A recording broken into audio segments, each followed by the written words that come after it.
The conference room fell silent after my father's declaration. I stood at the doorway, lunch tray still in hand, having just thought to bring sandwiches to what I knew would be a long afternoon meeting. My mother didn't even look up from her spreadsheets as she added her comment about warehouse workers. "Maya, please," my older brother Devin said, his tone dripping with condescension. "We're trying to salvage Dad's manufacturing business. This is serious financial strategy, not break room gossip." I nodded quietly and backed out, closing the door behind me. Through the frosted glass, I could see their silhouettes hunched over documents, voices rising in what sounded like panic. My father's company, Sterling Manufacturing, had been hemorrhaging money for 18 months. I knew the details, all of them, but they'd made it abundantly clear over the years that my input wasn't welcome. "Still bringing them food?" asked Rita, our longtime receptionist, as I passed her desk. "Honey, when are you going to stop letting them treat you like the help?" "It's fine, Rita," I said, setting the tray on her desk. "Want a sandwich?" She shook her head, her expression sympathetic. Rita had been with Sterling Manufacturing for 23 years. She'd watched me grow up in these offices, first as the youngest child trailing behind my successful siblings, then as the family disappointment who'd chosen to work in the warehouse instead of getting an MBA like Devin and my sister Veronica. What Rita didn't know, what none of them knew, was that I'd done far more than just get an MBA. But that was information I kept carefully guarded, just like I'd guarded it for the past 7 years. I headed down to the warehouse floor, where I officially spent my days as an inventory logistics coordinator. It was honest work and I genuinely enjoyed it. The warehouse staff respected me because I actually did my job well, never pulling rank or acting like I was above the work. I knew every product line, every supplier, every shipping route.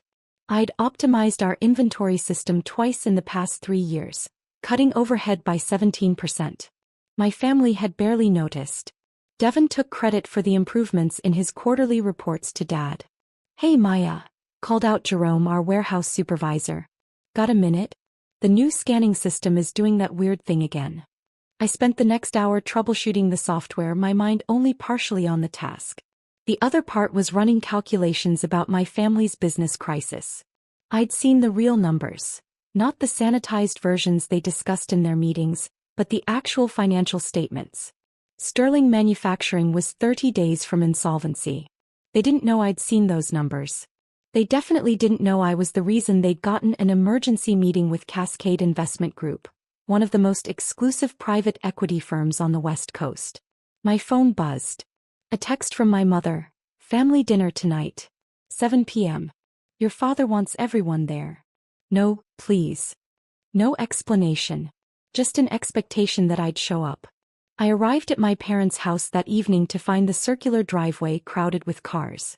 Devin's new Mercedes, Veronica's Tesla, and several vehicles I didn't recognize. Through the large windows I could see people in business attire mingling with drinks. This wasn't a family dinner. This was a business event. I parked my modest Honda on the street and walked up the driveway. The front door was unlocked and I could hear conversation and laughter from the dining room. As I entered, the scene became clear. My parents were hosting their potential investors, trying to wine and dine their way into a bailout. "Paya." My mother's voice cut through the chatter. She rushed over, her smile tight and artificial. "There you are. Could you help Sonia in the kitchen? We're running behind on the appetizers." Not join us. Not meet our guests.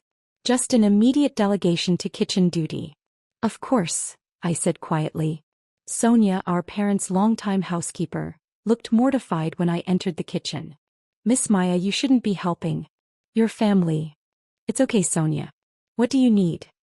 We worked in companionable silence, arranging canapes and filling champagne flutes.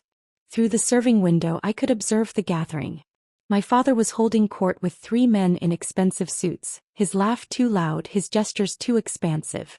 Devin stood beside him, nodding eagerly at everything the men said.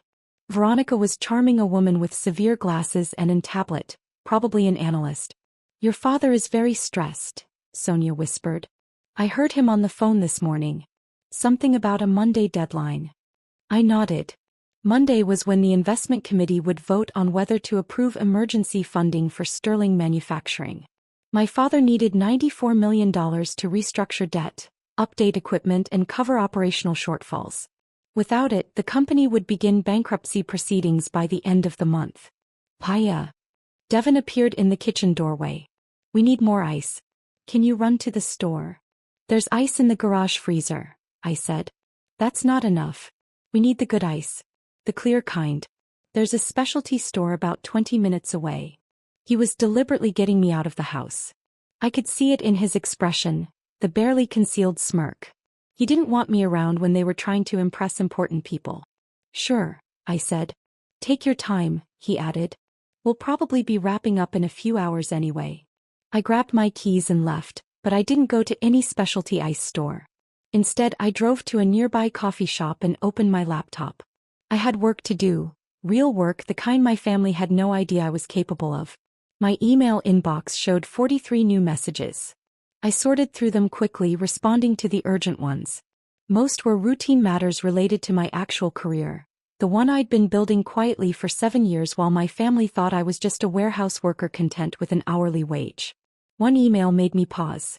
It was from Richard Chin, senior partner at Cascade Investment Group. Maya committee meeting moved to Sunday evening, 8 p.m. They want to accelerate the timeline. Can you join via video conference? Your perspective on the operational realities would be valuable. Richard.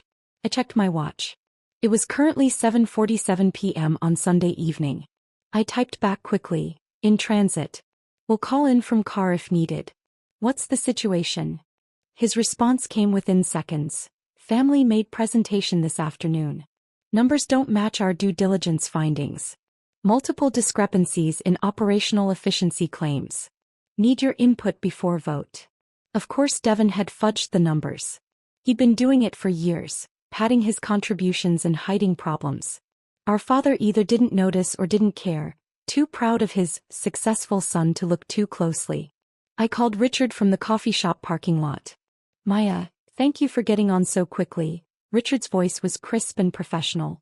I'm here with the investment committee. We've just finished reviewing Sterling Manufacturing's pitch and we have concerns. What kind of concerns? I asked, though I could guess. They're claiming a 32% improvement in logistics efficiency over the past 3 years, attributing it to new management strategies implemented by Devon Sterling. However, our operational audit shows the improvements were actually systemic changes to inventory software and shipping protocols. The documentation we found suggests these changes were designed and implemented by someone else entirely. The signature on the internal memos is illegible, but it's definitely not Devon Sterling's. What do you need from me, Richard? The truth. Did Devon Sterling create these efficiency improvements? I paused, considering my words carefully. No. Devon Sterling has never worked a single day on the warehouse floor. He doesn't understand our inventory system well enough to optimize it. The improvements came from analyzing 3 years of shipping data, identifying bottlenecks, and implementing targeted software solutions. Devon wrote reports about the improvements after they were already working. Who designed these solutions, Maya? I did. There was a long pause. I could hear muffled voices in the background, the committee members conferring. Richard came back on the line. Maya, we need to ask you some direct questions about Sterling Manufacturing's operations. Your family's presentation painted a very different picture than what we're seeing in the actual operational data. Before we commit $94 million, we need to understand what we're really investing in. For the next 40 minutes, I answered their questions. I explained the real state of Sterling Manufacturing's operations, the genuine improvements versus the fabricated claims, the actual challenges versus the minimized problems. I laid out the truth systematically and without emotion, backed by data I'd been quietly collecting for years. This is remarkable, said a woman's voice I didn't recognize. Miss Sterling, your analysis is more thorough than what we received from your family's entire management team. Why aren't you in a leadership position at the company? That's not a decision I've been invited to participate in, I said simply. More muffled conferring. Richard came back. Maya, the committee is requesting your presence at the final approval meeting tomorrow. 2 p.m. at our downtown office. Your family will be there to receive our decision. We'd like you there as well. I'm not sure that's. It's not a request, Maya. It's a condition of our continued consideration. If you're not there, we're walking away from the deal. I closed my eyes. This was it, the moment where everything would come out. I'll be there. Good. And Maya? Come prepared to discuss your actual role in this company's operations. The committee has some questions about the structure we're being asked to invest in. I sat in my car for a long time after the call ended, watching the evening shoppers come and go from the coffee shop. My phone buzzed with a text from my mother. Where are you? Party's over. Your father wants to know why you never came back with the ice. I didn't respond. The next morning, I dressed carefully for the investment meeting. A tailored navy suit I kept for occasions that never seemed to arise, professional but not flashy. My family didn't know I owned clothes like this. They'd only ever seen me in warehouse work clothes or casual wear. I arrived at Cascade Investment Group's downtown office at 1:45 p.m. The building was all glass and steel, 50 stories of financial power. The lobby alone probably cost more than my annual salary at Sterling Manufacturing. Maya Sterling for the Sterling Manufacturing Investment Committee meeting, I told the receptionist. She checked her computer, her eyebrows rising slightly. Of course, Miss Sterling. They're expecting you. 42nd floor, conference room A. You can go right up. The elevator was silent and smooth. I watched the floor numbers climb, my reflection staring back at me from the polished doors. This was going to change everything. There was no going back after today. The 42nd floor was hushed and elegant. A young man in an expensive suit met me as I exited the elevator. Miss Sterling? I'm James, Mr. Chen's assistant. The committee is running a few minutes behind. Your family arrived about 20 minutes ago. They're in the waiting area. He gestured to a seating area around the corner. I could hear my father's voice before I saw him, loud and confident. Absolute formality at this point. Chen practically guaranteed approval on Friday. This is just paperwork. I rounded the corner. My entire family was there. Mom, Dad, Devin, and Veronica. All dressed in their best business attire, radiating confidence. They were winners on the verge of victory, about to save the family company through sheer force of will and business acumen. They saw me and the tableau froze. Maya? My mother said, her voice sharp with confusion. What are you doing here? And why are you dressed like that? I was invited, I said quietly, taking a seat across from them. Invited? Devin laughed. Maya, this is a major investment negotiation. Not a warehouse logistics meeting. I'm aware. My father leaned forward, his expression darkening. Maya, if this is some kind of joke, it's not funny. We're about to close on a $94 million funding package. I don't know what you think you're doing here, but... Mr. Sterling? James interrupted smoothly. The committee is ready for you now. All of you. Please follow me. The conference room was intimidating. A massive table, leather chairs, and a wall of windows overlooking the city. 7 people sat on one side of the table, including Richard Chin, who I recognized from our video calls over the years. They all stood as we entered. Thank you for coming, Richard said. Please sit. My family took seats on the opposite side of the table. I moved to sit beside them, but Richard gestured to an empty chair next to him. Miss Sterling, if you don't mind, we'd like you here with the committee. My mother's face went pale. Devin's confident expression cracked. Veronica was staring at me like she'd never seen me before. I'm sorry, my father said, his voice strained with forced politeness. There seems to be some confusion. Maya is our daughter, but she's not involved in the business operations. She works in our warehouse. I'm not sure why she's... Mr. Sterling, Richard interrupted, his voice professional but firm. We're fully aware of where your daughter works. We're also aware that she's the primary architect of every significant operational improvement your company has achieved in the past 7 years. The improvements you and your son have been taking credit for. The silence was absolute. Richard continued, opening a folder. Maya Sterling, MBA from Stanford, graduated top 5% of her class. Advanced certifications in supply chain optimization, logistics management, and industrial systems engineering. She's published 3 papers in peer-reviewed journals on manufacturing efficiency. And for the past 7 years, while working an hourly position in your warehouse, she's been quietly fixing every operational problem your management team has either caused or ignored. He slid documents across the table. Printed emails, system design documents, implementation plans. All of them marked with my signatures, my employee ID, my detailed notes. These are just samples, Richard said. We have hundreds of pages of documentation proving that Maya Sterling is the only reason your company has remained functional enough to even qualify for investment consideration. My father was staring at the documents like they were written in a foreign language. Devon had gone from red to white to red again. My mother's hands were shaking. Furthermore, Richard continued, and now his voice had an edge to it, your son Devon has been systematically taking credit for Maya's work in official reports for the past 4 years. He's claimed personal responsibility for efficiency improvements he didn't design, cost savings he didn't create, and operational innovations he doesn't understand. That's fraud, Mr. Sterling. Fraud that you've apparently been complicit in either through ignorance or intention. Now wait just a minute. My father started to rise from his chair. Sit down, said the woman to Richard's left. Her nameplate read Sandra Liu, Managing Director. Her voice was ice. We've invested 6 weeks and considerable resources into due diligence on your company, Mr. Sterling. What we've discovered is that you've built your pitch around the competence of a management team that has demonstrably failed at every level. The only person in your organization who has shown consistent competence is the one person you've deliberately kept out of any leadership role. She looked directly at me. Miss Sterling, we've reviewed your complete work history. 7 years of documented improvements, innovations and problem solving. You've saved Sterling Manufacturing an estimated $4.2 million in operational costs. You've improved delivery reliability by 41%. You've reduced workplace injuries by 63% through better safety protocols that you designed and implemented yourself. And you did all of this while being paid $23.50 an hour and being excluded from every meaningful business discussion. My mother made a small choked sound. Sandra wasn't finished. So here's where we are, Mr. Sterling.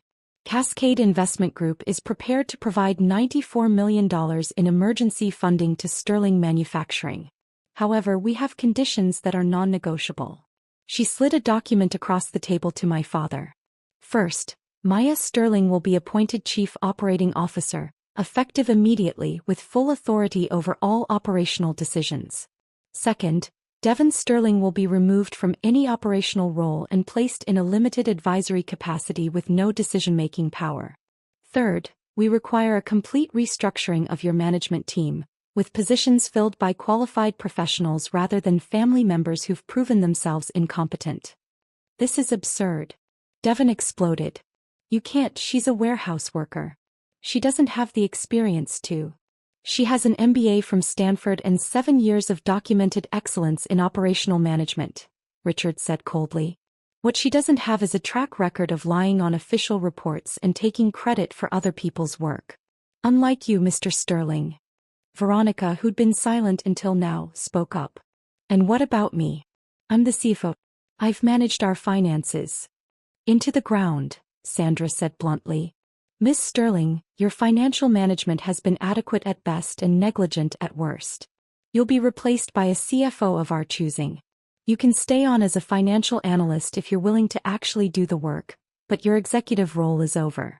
My father was shaking his head, his face flushed. No, absolutely not. I'm not going to let you come in here and humiliate my family, put my youngest daughter, who's never shown any interest in leadership, in charge of my company, and push out my son who's worked his whole life. Your son has worked his whole life taking credit for your daughter's achievements, Richard said. And your daughter has shown nothing but interest in leadership. You've just been too proud or too blind to notice. She's been leading, Mr. Sterling. She's been leading from the bottom up, doing the actual work that's kept your company alive while your management team has been playing executive. He leaned forward. Here's what's really happening today. You have a choice. Accept our terms, give Maya the authority she's earned and should have had years ago and save your company. Or refuse, walk away from this funding and file for bankruptcy within 30 days. Those are your only options. The silence stretched out. I could hear the clock on the wall ticking, the faint sound of traffic from 42 floors below. My father looked at me, really looked at me for what felt like the first time in years. Maya, is this true? All of this? I met his eyes steadily. Yes. Why didn't you tell us? Why didn't you? You never asked, I said quietly. And when I tried to contribute, tried to participate, you told me business meetings were for actual contributors, not warehouse workers. My mother flinched like I'd slapped her. Every time I suggested an improvement, Devon took credit. I continued, my voice still calm but carrying clearly through the room. Every time I solved a problem, Veronica wrote reports that left out my involvement. Every time I tried to be part of the family business, you reminded me that I'd chosen to work in the warehouse. As if that made me less valuable. Less worthy of being heard. Why?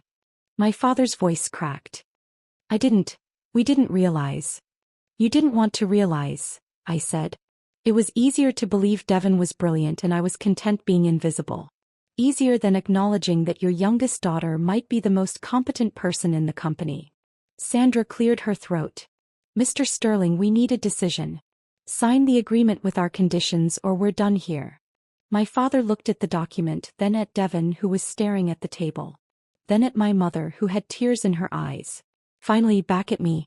If I sign this, if you become CEO, will you save the company?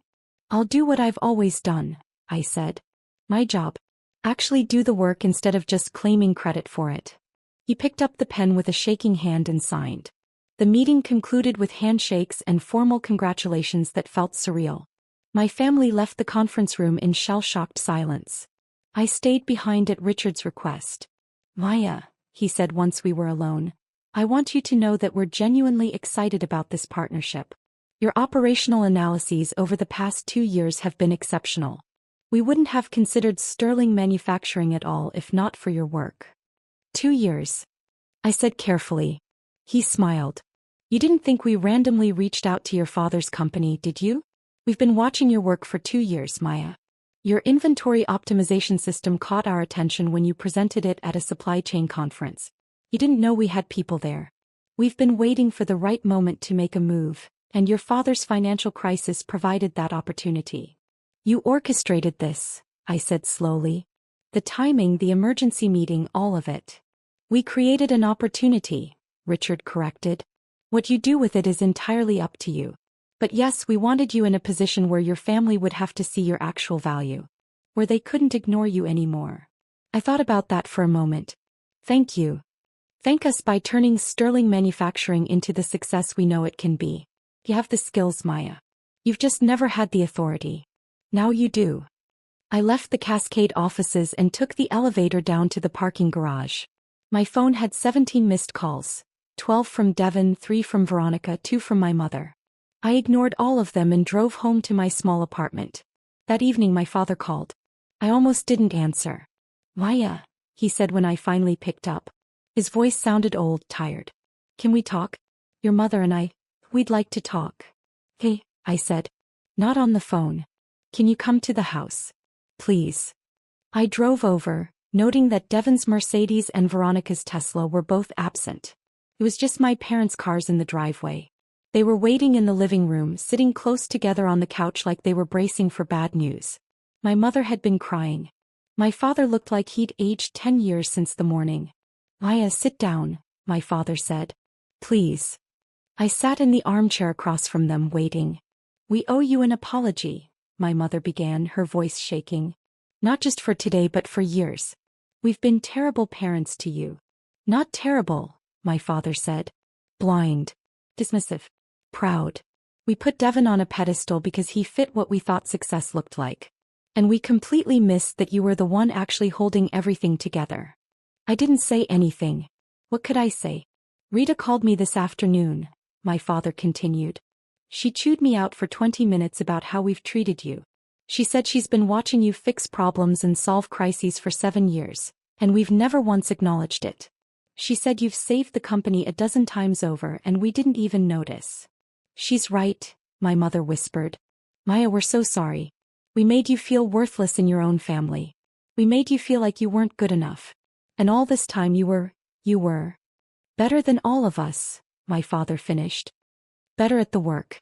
Better at staying humble. Better at doing what needed to be done without needing credit or praise. I felt something tight in my chest loosening slightly. I didn't do it for credit. We know, my father said. That's what makes it worse. You did it because you cared about the company. About the employees. About doing good work. And we treated you like you were nothing. What happens now? I asked. My father took a deep breath. Now you save the company. Really save it. Cascade is right, you should have been COO years ago. Maybe you should be CO. I clearly don't know what I'm doing anymore. I don't want to be CO, I said. But I do want to be respected. I want to be heard when I speak. I want my work acknowledged, not stolen. Can you do that? Yes, they both said simultaneously. What about Devon? I asked. My father's face hardened. Devon and I had a very difficult conversation this afternoon.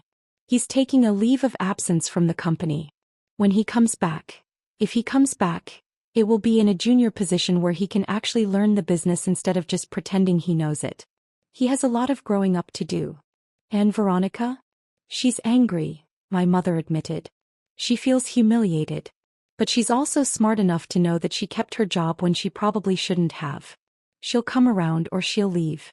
Either way, you don't have to deal with her undermining you. I nodded slowly. Okay. Okay, my father repeated. That's all. What else is there to say? You apologized. You're making changes. Now we have to see if they stick. My mother started crying again, harder this time. I'm so proud of you, Maya. I should have said that years ago. I'm so proud of who you are. I felt my own eyes burning. Thank you. We talked for another hour, clearing the air on years of dismissals and disappointments. It wasn't a perfect reconciliation. Too much had happened, too many years of feeling invisible. But it was a start. On Monday morning, I walked into Sterling Manufacturing's executive offices for the first time as Chief Operating Officer. Rita nearly fell out of her chair when she saw me. Maya? What are you? Oh my God, is it true? Did they really make you COO? They really did, I said, smiling. She whooped and ran around her desk to hug me. It's about damn time. Oh honey, I've been praying for this day for years. The warehouse staff threw an impromptu celebration during lunch break. Jerome gave a speech about how I'd always treated everyone with respect, never acted superior, and actually knew how to do the work. Several people cried. I might have cried a little too. The transformation of Sterling Manufacturing took time. I spent my first month as COO systematically documenting every operational process, identifying inefficiencies, and implementing evidence-based solutions. I promoted 3 warehouse workers to management positions because they demonstrated competence and leadership. I fired 2 executives who'd been coasting on tenure rather than performance. The numbers started improving immediately. Within 6 months, Sterling Manufacturing was ahead of every projection Cascade had made. Within a year, we were profitable for the first time in 3 years. Devon eventually came back to the company working in sales. He was better at it than he'd ever been at operations, and he was humble enough now to admit when he didn't know something. We weren't close, but we were civil. Veronica left after 8 months to take a CFO position at another company. We wished her well. She's apparently doing fine there. My parents and I rebuilt our relationship slowly. Trust doesn't come back overnight, but they made genuine efforts to see me, really see me, and to value my contributions. My father started asking my opinion in meetings and actually listening. My mother stopped making comments about my clothes or my choices. 2 years after becoming COO, Richard Chin called me. Maya, we're impressed with Sterling Manufacturing's turnaround. The board wants to discuss acquisition opportunities. Are you interested in exploring expansion? Send me the details, I said. I'll review them with my team. People I'd hired, trained, and empowered. People who were competent and dedicated and actually did the work. Richard laughed. You've come a long way from the woman who was just bringing sandwiches to meetings. No, I said quietly. I was always this person. People just needed to stop assuming otherwise. I hung up and looked out my office window at the warehouse floor below. Workers were loading trucks, moving inventory, doing the essential work that kept everything running. Real work. Important work. The kind of work I'd never been ashamed of, even when my family thought I should be. My phone buzzed with a text from my father. Dinner tonight? Your mother wants to celebrate your Forbes profile coming out. I smiled. The Forbes article had been unexpected. 30 under 40 manufacturing leaders to watch. They'd interviewed me about turning around a failing family business while working from the warehouse floor up. The profile was titled, "The COO Who Fixed Everything While Everyone Else Took Credit." I texted back, I'll be there. Some stories take years to unfold. Some power reveals happen slowly in boardrooms and balance sheets rather than dramatic confrontations. But the ending is the same. Truth comes out, competence rises, and the people who did the real work finally get recognized. I'd spent 7 years being invisible, dismissed, and underestimated. Now I was exactly where I'd always deserved to be, leading the company I'd been saving all along. And my family finally understood what it cost them to refuse to see me.